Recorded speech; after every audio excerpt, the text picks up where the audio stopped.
good. And as we can see, MarineLorD even opening for a mill. So this is not a crazy early dock approach. Indeed, we're jumping into game number Oh, 2 over here. you said it like as if we are already in the game. I felt like there's such a smooth transition, but it was just a normal question. And now you see the mill as well. Indeed, there's the mill over there for MarineLorD. Traditional Chinese opening over here. The Imperial Officer is coming in. He's going to get a very nice food economy from that. But that also is a pretty big wood investment into that mill, so that might delay his dock. Whereas on the other side, Vortix is going to be playing as the Rus. Obviously, the bounty that he's getting at the beginning is going to help with the Feudal Age. But there's a big difference when it comes to Rus compared to open maps, and that is that you're not starting with a hunting cabin, so you won't have additional scouts come in to gather that bounty for you. Okay, Lidakor, give me your prediction. At minute 3, what's the bounty going to be for Vortix? 175. That's impossible. But I would go for 160. Why is 175 impossible? I'm pretty sure Boulder Bay does not have wolves. Right? Oh, sheep! They're sheep! Ho ho! Okay, 175 is possible. Okay, 175 is actually a pretty good guess then. Damn, you're smart. I'm a smart shark. Now, looking at MarineLorD, he actually popped out the second scout from his town center, so he's going to take down all of his hunt, and I think we're both going to be sort of wrong. It's going to be more like in the one... Actually, you might be exactly right. Because Vortix is going to have 70 from this batch of huntables that pushes him to 155, and then he just needs one sheep for 160. Or will he? One deer was denied already. Looks like 150 now. Oh boy, scouts trading off against each other. At this point, MarineLorD has to be happy with that fight because he's got a second scout out here and his opponent doesn't, but he'll have to disengage. So, in comes the scout dance. Another steal. Oh, beautiful. Beautiful, Triple beautiful steal!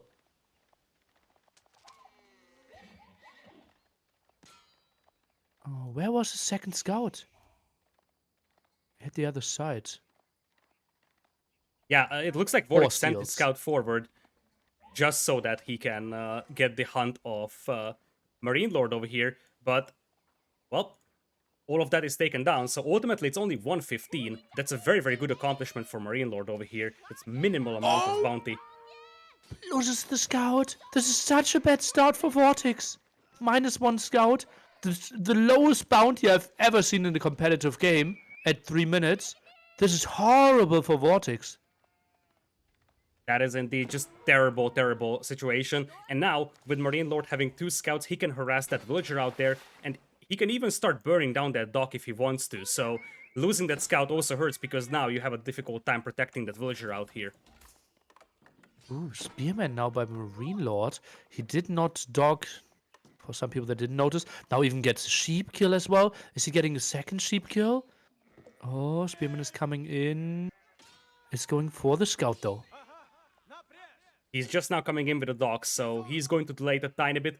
Not exactly sure if it's worth it for him now to start adding a dock at this point, though, because if you think about it, his opponent is getting close to Feudal Age, and when he gets to Feudal Age, he's going to convert some of those fishing boats into combat ships and just destroy the fishing ecos. So by the time MarineLorD gets a single fishing ship out, he would probably be losing it anyways. But you force your opponent to switch, right? Let's say he transitions 2 of those into warships, or Loija attack ships, right? Is an official name. I think that's enough to justify the dock. And you can also produce, just get into your head of your opponent. That's indeed a possibility, as MarineLorD is now using his scout to try and burn down that dock. Quite a lot of fishing economy coming in here for Vortix, helps a lot. But this is where we have to mention that the lack of bounty also hurts when it comes to converting your ships. If you look at it, he's only at 15 gold right now. Obviously, extra bounty would have helped converting those ships immediately. Now he has to sell some resources on the Golden Gate. Not the prettiest opening for sure. Can't afford a wooden fortress either. And goes for 1 attack ship now. Rest of the fishing ships still working. Oh, he's close to getting a kill on that scout, but ultimately that did not work out. Looking at MarineLorD, he's just not getting his first fishing ships out, but those are going to be very, very short-lived. Scouts from MarineLorD tempted to try and harass that gold mine, and with 2 spearmen supporting, that might actually be a thing. And if you can just push Vortix off from the gold mine for a couple of seconds, that's going to slow down his push on the water, buying you some time. Nice one for sure. 2 scouts, 2 spearmen should be enough for quite some reasonable harassment. And Vortex doesn't really have an option to go for any defense. Wooden Fortress is so expensive. Indeed, it's very, very expensive, and there's 2 more spearmen coming in here, so MarineLorD is putting pressure over here. I would actually love to see a forward tower even. If he towers right here, that could deny the lumberjacks and the gold miners at the same time. Speaking of that wooden tower, in the end, Vortex decides to invest into one, but that's a significant investment, as you mentioned before. I think this is maybe the moment to commit against some villagers here. Spearmen, can they find a kill? Going back, making it out alive, but no villager losses. No villager losses, and that's the most important thing. But luckily for MarineLorD, he keeps his spearmen and scouts alive as well. On the water, we do have the fishing ships of MarineLorD now garrisoned. He's putting up no fight for the water at this point, so Vortix is going to be more than happy with just 1 attack ship. That's the beauty of the Rus here, as the spearmen are trying to come in for the dock. They take 1 loss over here, but they're hiding in the stealth forest, so it's a little difficult for Vortix to target them. You see, the attack ship isn't attacking by itself unless you manually target them, because it is just unable to see into the stealth forest. Yeah, and you can't click them, so those won't be killed for now. And that's an idle ship that can't be used for gathering resources. And look at that, MarineLorD going for a sneaky dock at the top. Nicely positioned there, out of range of the light of sight of the scout. One thing that we haven't mentioned is that MarineLorD has just reached Feudal Age, so this was a very heavily delayed Feudal Age here. Likely some sort of fast castle style approach, although his resource bank isn't spectacular, but he has been delaying that Feudal Age a lot. As you said, there is a second dock up north. Second dock for Vortix as well. I like how close he's putting those 2 together. Obviously, you don't need to spread your docks because your fishing boats don't need to drop off at the dock itself. So spreading won't really make your efficiency better. A junk pops out of MarineLorD's dock over here as he's trying to save that. The dock is already on fire, so unless a villager is pulled to repair, that dock is slowly going down. But a junk is going to be better in terms of combat value compared to a Lodya attack ship. So this is a push that MarineLorD is able to repel, and there is the forward villager coming in to save that dock. Quite important move over here. And the moment Vortix pulls that Lodya attack ship, the spearmen come back to burn down that dock. That's just such a good micro here by MarineLorD. And you see, he's just forcing those Lodya attack ships back over here with those spearmen. So tell me, how do junks perform against Lodya attack ships? They perform quite well. In general, Lodya attack ships are rather weak as an individual unit. Their power comes from the fact that it's very easy to get a lot of them. So, on even number terms, junks should be able to beat them quite easily. But obviously, with the Rus, it's much easier to get a large number of Lodya attack ships. And the magical thing is that you can convert your fishing eco into combat ships any moment you desire. And this might be the moment to do that. 3v3 here. More coming out now. 5v3. Obviously, lots of ships around to repair. Indeed, and you see all of those fishing ships slow down, which is a sign that they are being converted.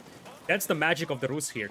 You can pretty much stay on fishing ships until you see the enemy coming in, and in that moment, you turn your ships into combat vessels, and now you can sink MarineLorD's navy. MarineLorD has 2 more junks coming in, and he's going to be able to get these 2 to safety. But behind this one, look at the resource bank of Vortix. He's getting close to Castle Age. Wow, and yeah, can easily use his Golden Gate, indeed what he is doing now, and will click up way before MarineLorD. And that's going to be a massive power spike, because he's going to have demolition ships, which is just such an extremely powerful unit, one of the best demolition ship in the game.